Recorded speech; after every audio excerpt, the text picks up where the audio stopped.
Fictional इन minutes में आपका स्वागत है, जहां अद्भुत कहानियां कुछ ही मिनटों में जीवंत हो जाती हैं।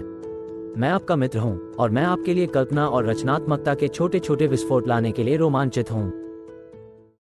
शुरू करने से पहले कृपया लाइक, शेयर और सब्सक्राइब करें। वर्ष 2050 था और दुनिया मान्यता से परे बदल गई थी।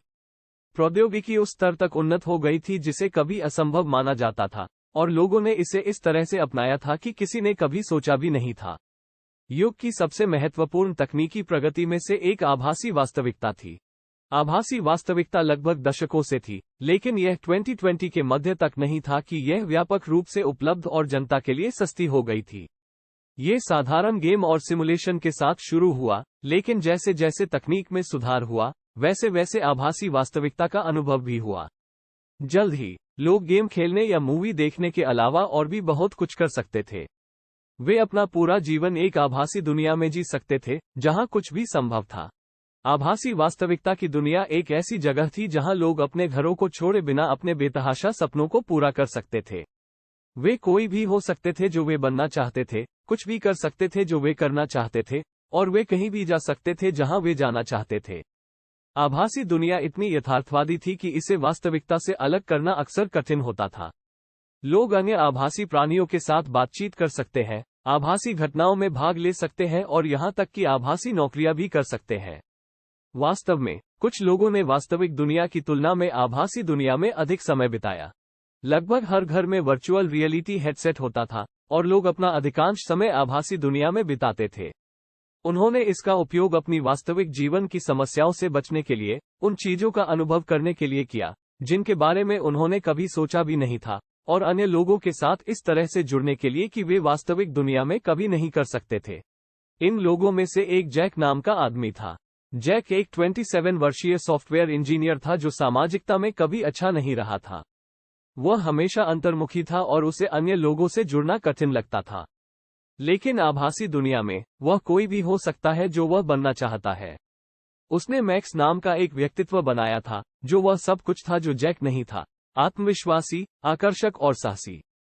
आभासी दुनिया में मैक्स का अपना घर था, अपनी कार थी, और जैक के बेतहाशा सपनों से परे अमीर था। जैक का वर्चुअल रियलिटी हेडसेट वास्तविकता से उसका पलायन था। जब भी काम पर उसका दिन खराब होता या वह अकेला महसूस करता, तो वह अपना हेडसेट लगाता और आभासी दुनिया में गायब हो जाता। ये एक ऐसी जगह थी जहां वह अपनी समस्याओं के बारे में भूल सकता था और बस मैक्स बन सकता था। आभासी वास्तविकता तकनीक इतनी उन्नत हो चुकी थी कि लोग आभासी दुनिया को भी महसूस कर सकते थे। हेडसेट इतना उन्नत था कि यह उपयोगकर्ता के मस्तिष्क को संकेत भेज सकता था, जिससे उन्हें ऐसा महसूस होता था कि वे वास्तव में आभासी दुनिया में हैं। वे अपने चेहरे पर हवा, अपनी त्वचा पर सूरज और यहां तक कि अन्य आभासी प्राणियों के स्पर्श को भी महसूस कर सकते थे। आभासी दुनिया इतनी लोकप्रिय हो चुकी थी कि इसने वास्तविक दुनिया को प्रभावित करना शुरू कर दिया था। कुछ लोगों ने अपना सारा समय आभासी दुनिया में बिताना पसंद करते हुए काम या स्कूल जाना बंद कर दिया था। कुछ ने अपने परिवार और दोस्तों की उपेक्षा करना भी शुरू कर दिया था, वास्तविक लोगों के बजाय आभासी कनेक्शन चुनना। जोखिम के बावजूद वर्चुअल दुनिया लोगों की जिंदगी का अहम हिस्सा बन चुकी थी। ये एक ऐसी जगह बन गई थी जहां वे कुछ भी हो सकते थे जो वे बनना चाहते थे, और जो कुछ भी वे करना चाहते थे वह कर सकते थे। ये एक ऐसी दुनिया थी जहां कुछ भी संभव था, और लोग अपना घर छोड़े बिना अपने बेतहाशा सपनों को पूरा कर सकते थे। जैसे जैसे आभासी दुनिया विकसित होती गई, वैसे वैसे लोगों ने इसका इस्तेमाल किया।